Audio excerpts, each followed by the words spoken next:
Bones alumnes, estem al Castell de Montjuïc i en aquest vídeo parlem una mica sobre el treball de recerca. Us donaré 10 consells per al vostre treball de recerca. No sé en quina època de l'any esteu mirant això, potser esteu mirant-ho al juny. Aquells que sou responsables i altres ho esteu mirant potser a l'octubre i és allò, heu suat tot l'estiu i ara us heu de posar les piles.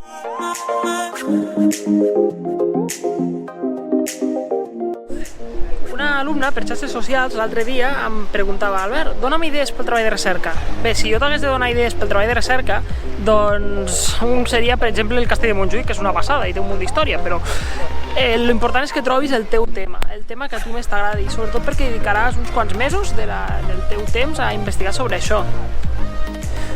Un problema que tenim els professors d'institut, però també d'universitat, és que molts cops ens veniu amb temes molt amplis. Per exemple, podríeu vindre amb: mira, Albert, vull fer un treball sobre el Castell de Montjuïc o vull fer un treball sobre la cultura xina. El que heu de fer sempre és intentar-ho concretar. Si teniu la sort de tenir un bon professor de tutor de treball o tutor de treball de recerca, el que us farà és fer com un zoom, no? Anar a concretar allò que voleu fer. Així, per exemple, si vols fer un treball sobre el Castell de Montjuïc, doncs podries seleccionar, per exemple, una etapa del Castell de Montjuïc, per exemple, l'època del franquisme.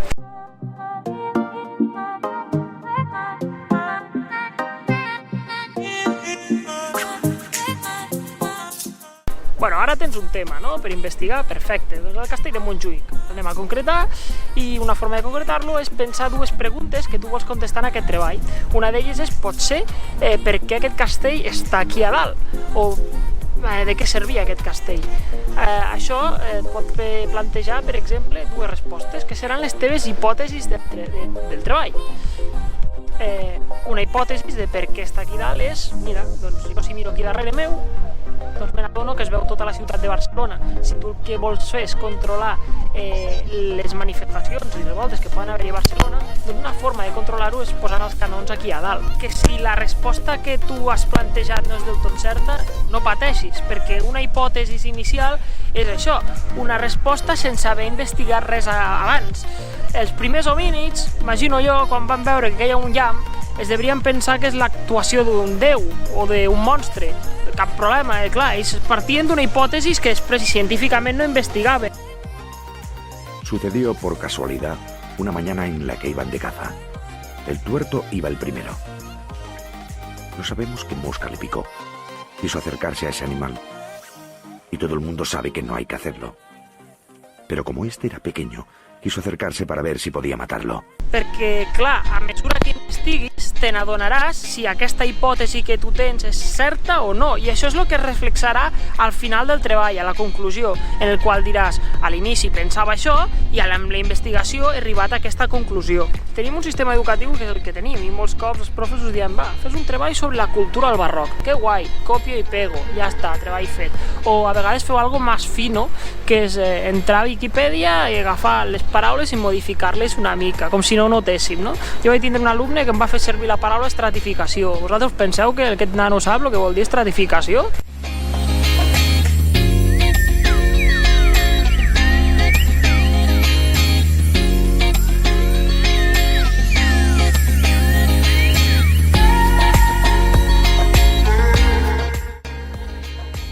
Molt important, per cada document que investiguis l'has de citar a l'apartat de bibliografia del final del treball, seguint alguna forma estàndard.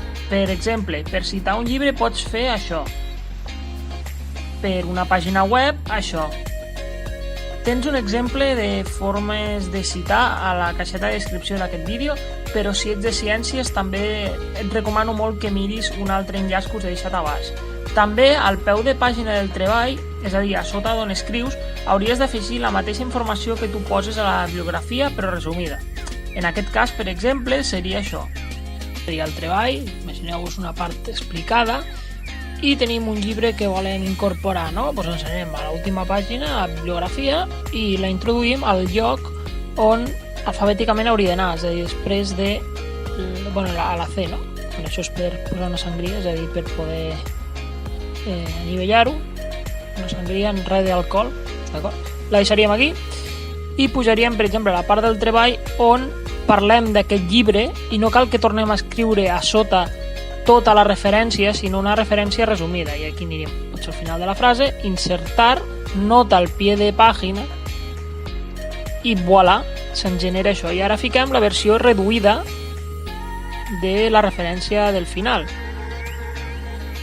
Codina, etc. No? Si afegiu una altra nota al peu, doncs automàticament se us passarà el número 2. No haureu de ficar número 2 i tota la referència, sinó que ho fa automàticament. La tècnica de l'índex hipotètic. Aquesta tècnica no sols per fer l'índex, sinó també per la redacció del treball. Assumim que tens un nivell bàsic ja i saps per almenys el que és un índex. Doncs això és partir de fer primer un brainstorming, és a dir, pensar 10 idees que tu vols tractar el teu treball. A partir d'això, tu amb les 10 idees el que fas és fer com apartats. I així t'anirà sortint no sols el cost del treball, sinó també el possible índex. No pateixis que sempre s'està a temps de que el teu tutor o tu mateix puguis anar eliminant coses o el que sigui. Això et servirà no tan sols per descartar idees, sinó també per organitzar el que tu ja tens i també per a pensar nous interrogants. A vegades fent aquest exercici et venen idees al cap.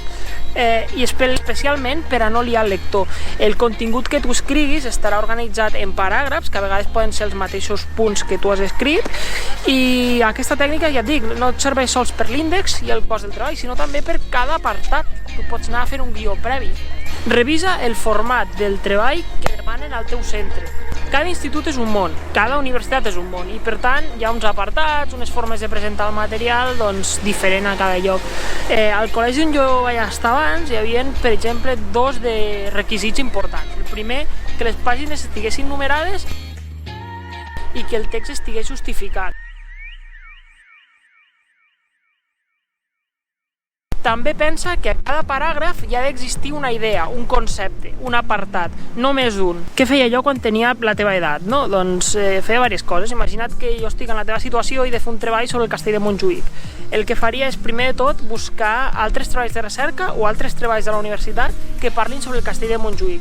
No sols perquè em donarà un munt de bibliografia que podré consultar o un munt de webs a consultar, sinó també perquè veuré determinades coses que potser puc adaptar al meu treball. I una altra cosa que et dono és quan ja hagis fet gran part del treball, això ja és més al desembre o a l'octubre, o on hagis de presentar, el que facis és te l'imprimeixis tot i amb un bolígraf vermell vas corregint no sols faltes d'ortografia, sinó també coses que no s'entenguin i fent fletxes. Fes veure que ets el teu propi professor. Tu portes la recerca, no ella tu.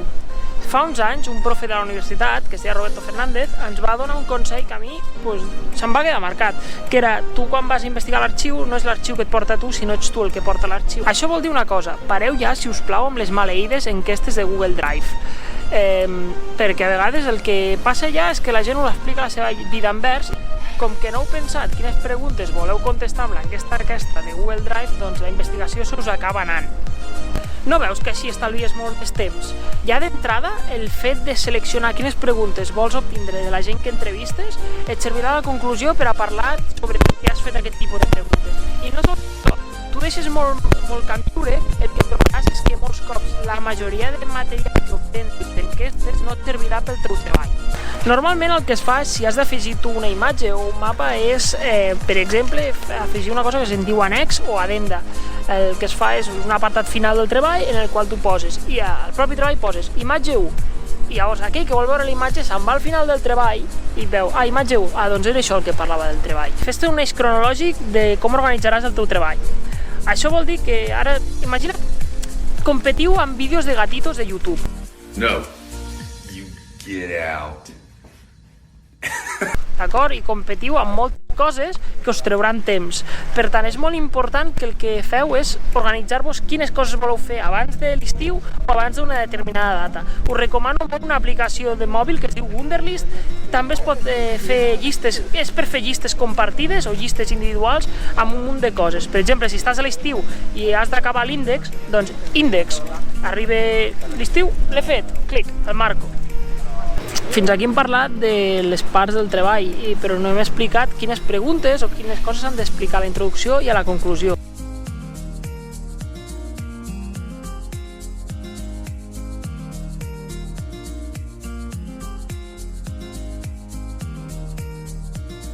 Sobretot, el que no facis és agafar cada pregunta i respondre-la, és a dir, redacta.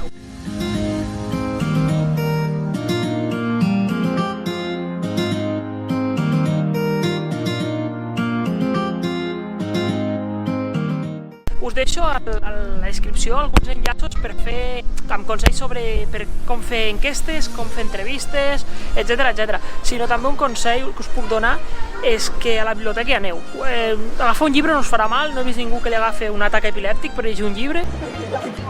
Okay, calm down. I fins aquí el vídeo sobre 10 consells del treball de recerca o un treball acadèmic. Si voleu més informació, a la descripció tindreu més enllaços, així que res més, ens veiem a classe.